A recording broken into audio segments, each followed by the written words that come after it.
Tonight I'd like to talk about working with states of mind or emotions. And there's a range of strategies to work with the manifestation of dukkha. And in fact, the Eightfold Path, that's what the Eightfold Path is. It's a path of transforming dukkha, or suffering, or unsatisfactoriness, or life's abundantness, to liberation. And that's the whole aim of the Eightfold Path. And within the Eightfold Path, both at noble and ennobling levels, there are sort of strategies, a number of strategies that can uplift us from dukkha and actually cultivate the wholesome. Another way we could understand the Eightfold Path is as ways to cultivate the wholesome and freedom, and ways to release the kilesa, or release the mental distortions of the mind, ways to release the causes of dukkha and therefore dukkha itself. So I've noticed that in the contemporary approaches to meditation, and often associated with contemporary psychology, there's a number of strategies that have been developed to deal with painful emotions. And I'm going to outline some of those strategies. And I'll also then outline what I think is the supreme strategy in the Eightfold Path, that of the 7 factors of awakening. So one strategy that I learnt as a mindful self-compassion teacher, one way I learned to work with painful emotions was something called name, feel, soften, soothe and allow. It's a nice little kind of package and protocol. So the name and feel component of this refers to mindfulness. And the soften, soothe and allow component of this protocol or strategy refers to rousing a compassionate intention and rousing compassion for oneself, or for the suffering, I should say, because we don't have to confine it to a self. It's just a ways of working with suffering. So name, and there's an American saying that goes, name it and you can tame it. Feel it and you can heal it. But what I like about the naming component is that when you can name a destructive pattern or even a painful emotion, it gives you a bit of distance from it rather than being caught up in it. It's actually an element of mindfulness. And in the Mahasi Sayadaw approach, we have noting as a strategy of working with, developing as a tool of mindfulness, I should say. So noting something like, anger, or sadness, or fear, or happiness, or joy, or whatever it is, if we can name it, and if it's painful and it's destructive, it gives us this capacity to start to reduce the suffering in that experience.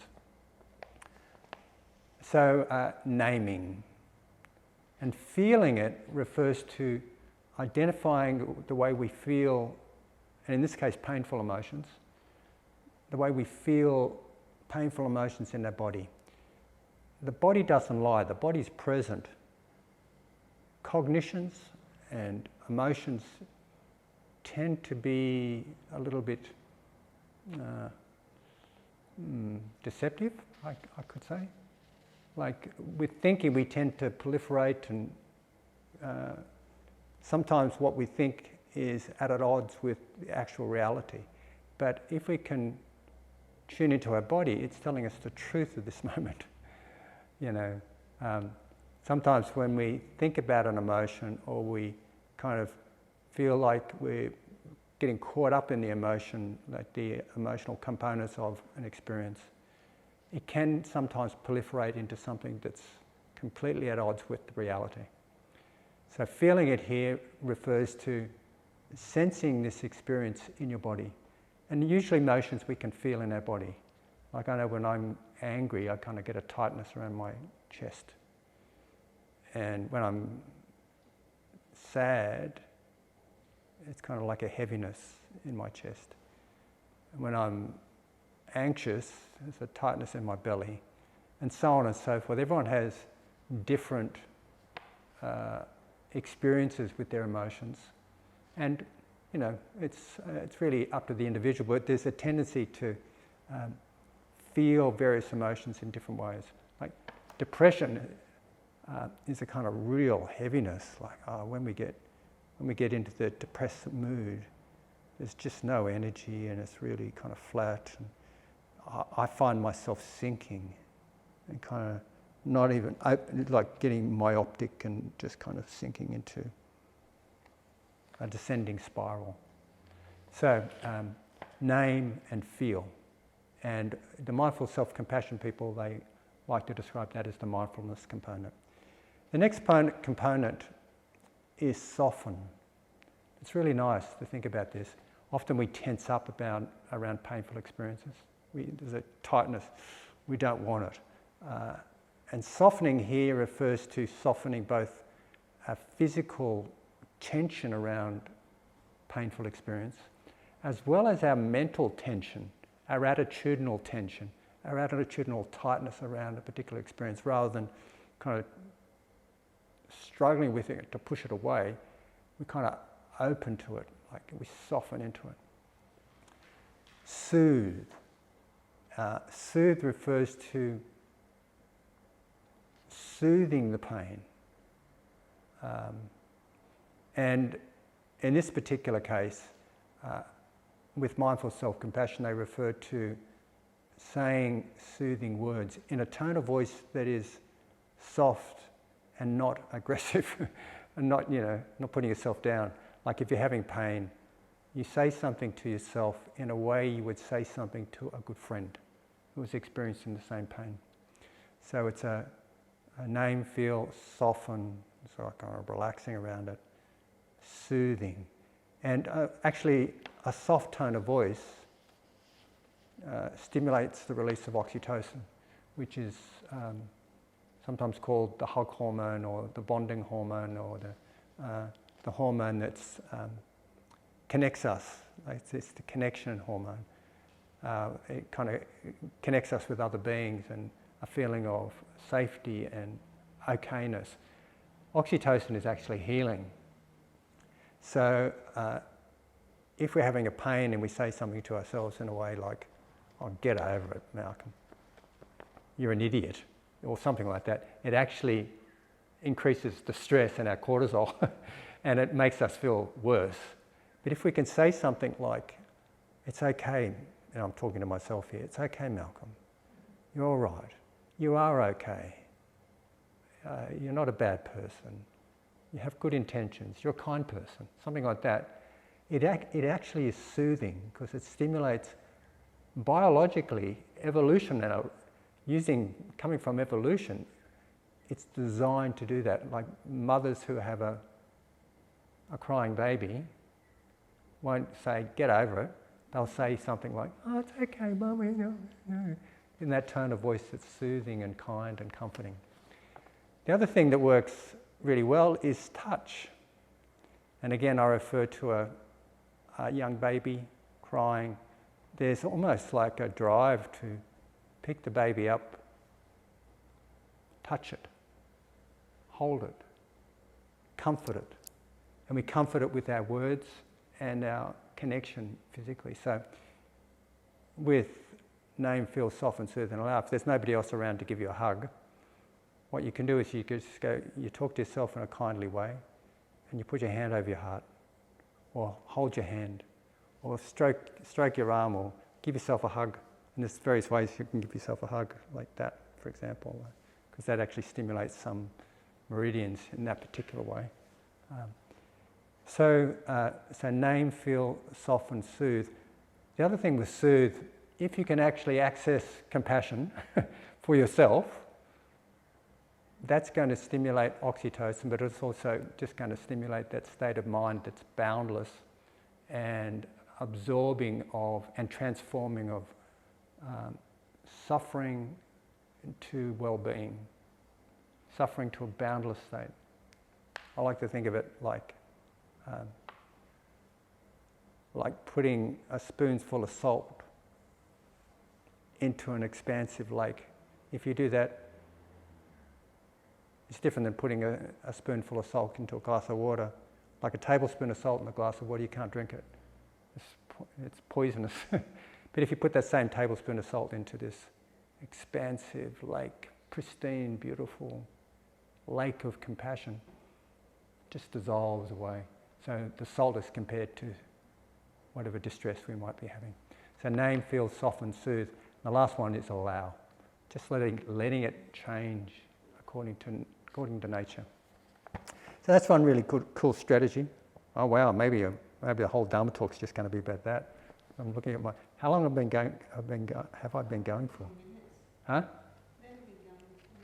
A few minutes. Okay. Well, it's all cool.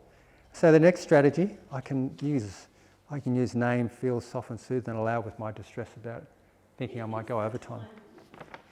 Name, feel. It's okay, Malcolm. You're all right. So the next one that I'd like to talk about is rain. And we did a rain exercise before, so you were invited to have an experience of that. Rain, as I mentioned earlier, refers to recognize, accept, investigate, and non-identify. So R-A-I-N, recognize, accept, investigate, and not identify. So recognize means that we just bring awareness to it. Our awareness, we're aware of something's happening.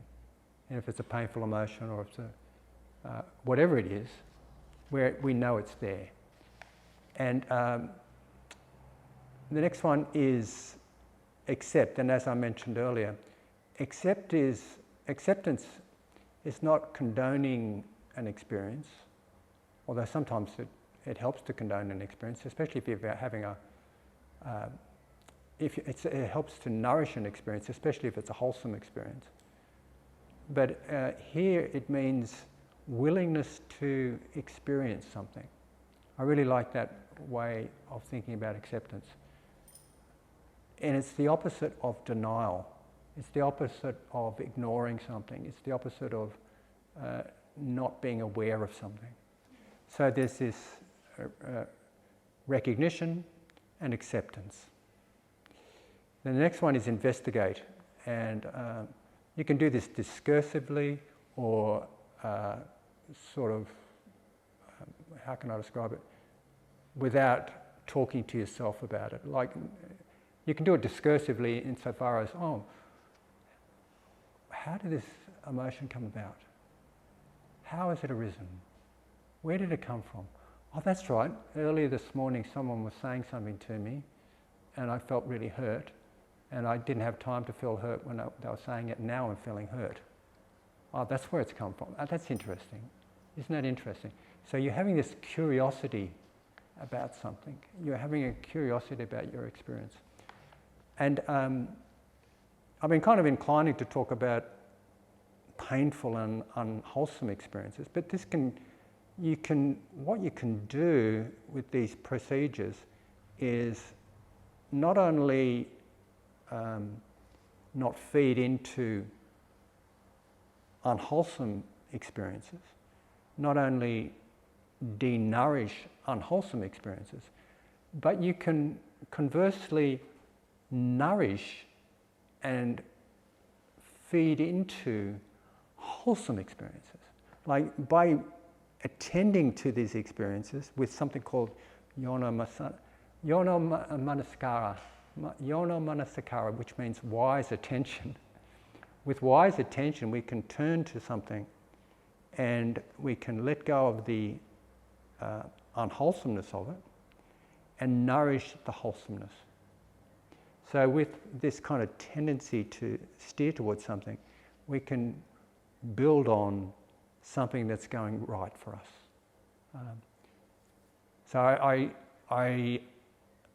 this is part of how we work with serenity meditation, actually.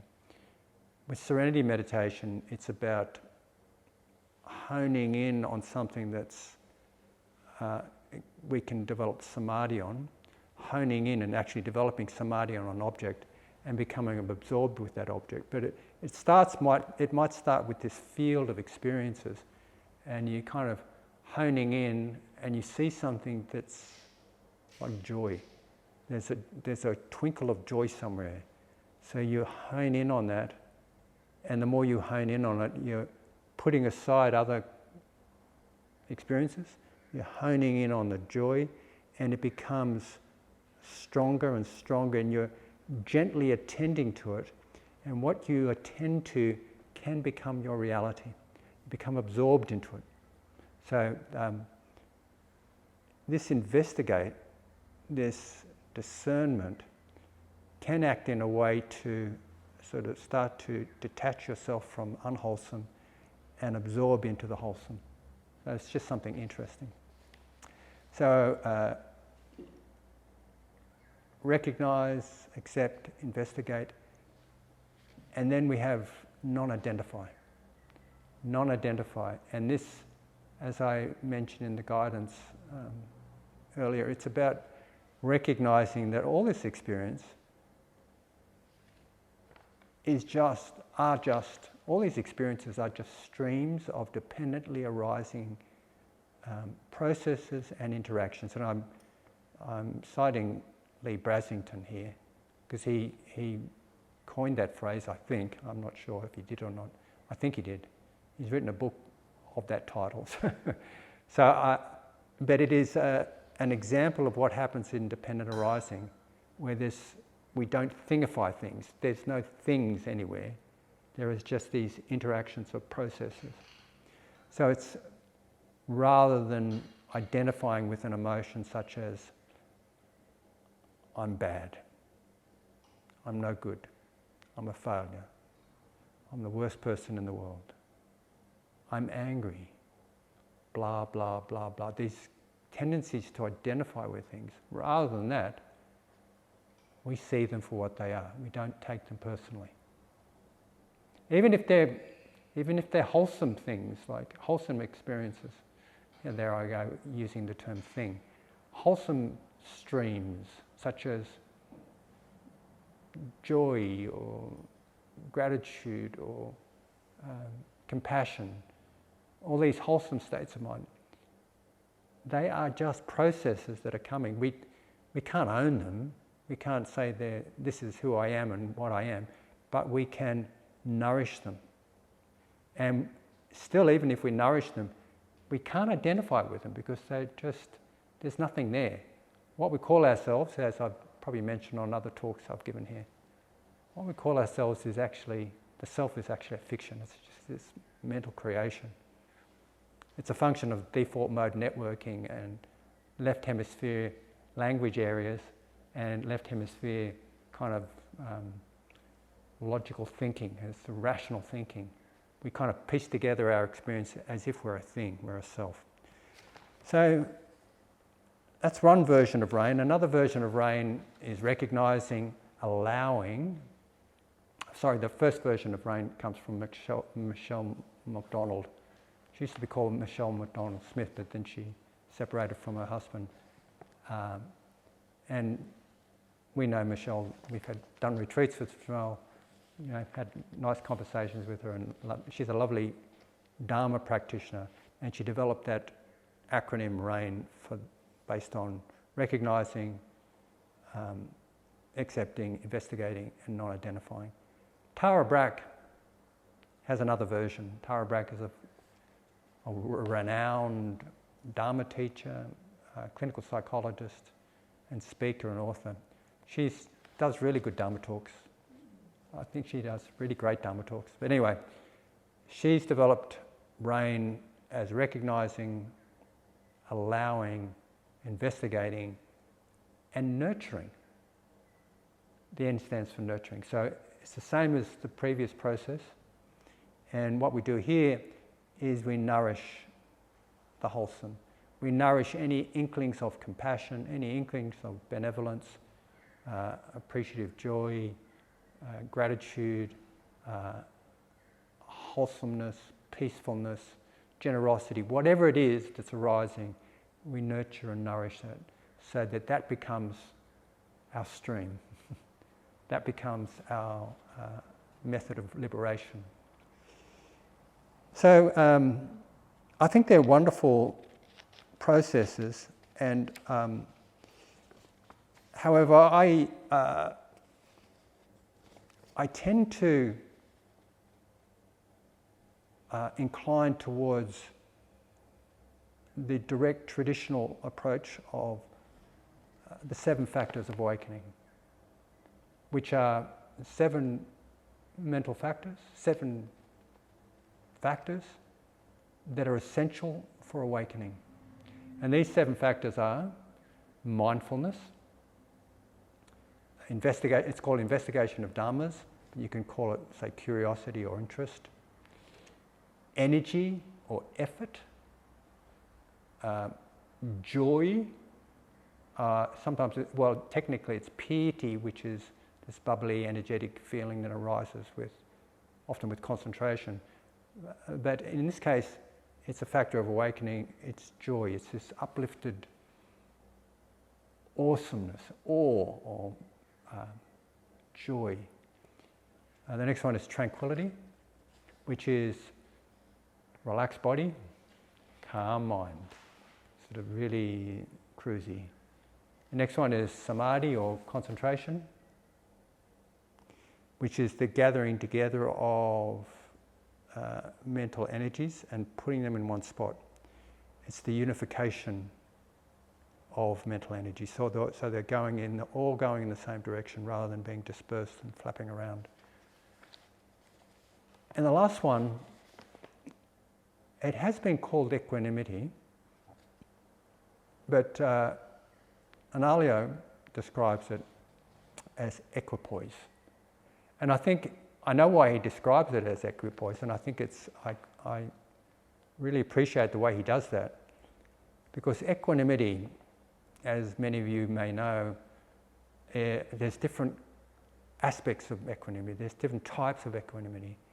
One type of equanimity comes about in the jhanas, or the states of high concentration, and it is a quietude, and it's a stillness, and it's a luminosity. Another type of equanimity arises from insight practices or mindfulness practice, and it is this quality of spaciousness, sitting back and seeing from a view, unshakability in the midst of, say, chaos, just this steadiness of mind. And yet another type of equanimity you find in the 4 divine abodes, where it's this state of mind that you radiate as kind of almost on a relationship level, but it's a boundless state. So as part of the 7 factors of awakening, you consider equanimity there is joy in equanimity. Sorry, I should say this one. When equanimity is defined as an aspect of one of the jhanas, it's so refined that there's no joy and there's no pain. There's neither pleasant or unpleasant. It's really completely in the middle. But when you think about it as the culmination of the 7 factors of awakening, then its joy is a part of it. So equipoise is a good way of describing it. So these 7 factors of awakening, they can be considered as single factors that you can cultivate. And Sariputta once said he considers the factors like a wealthy person will consider what clothes they're going to put on today. And so he'll go to his wardrobe and he's like, I think I'll put on mindfulness today. I think I'll put on joy today. I think I'll put on equanimity today, so that they can be cultivated in and of themselves. However, mostly they're cultivated in a sense of, in a kind of sequence where one leads on to the other. And the first three I like to think about as representing insight, which are mindfulness, investigation, and energy. The next three I like to consider as related to serenity, which is joy or piety. Joy, tranquillity, and samadhi or concentration. And the last one, as I mentioned earlier, equanimity or equipoise, is the culmination of all those. And with the insight practices, you can develop equanimity. And with the serenity practices, you can also develop equanimity. So equipoise here is the culmination of all those. And equipoise is this, basically the state of an awakened one. So I think I've probably talked enough tonight. The beauty of the 7 factors of awakening is that it can be applied to all experiences. And it works in a way where it reduces the unwholesome and it nourishes the wholesome. So thank you very much for listening to my Dharma talk. And let's have a few moments in silence before there's some maybe discussion or commentary or questions or reflections.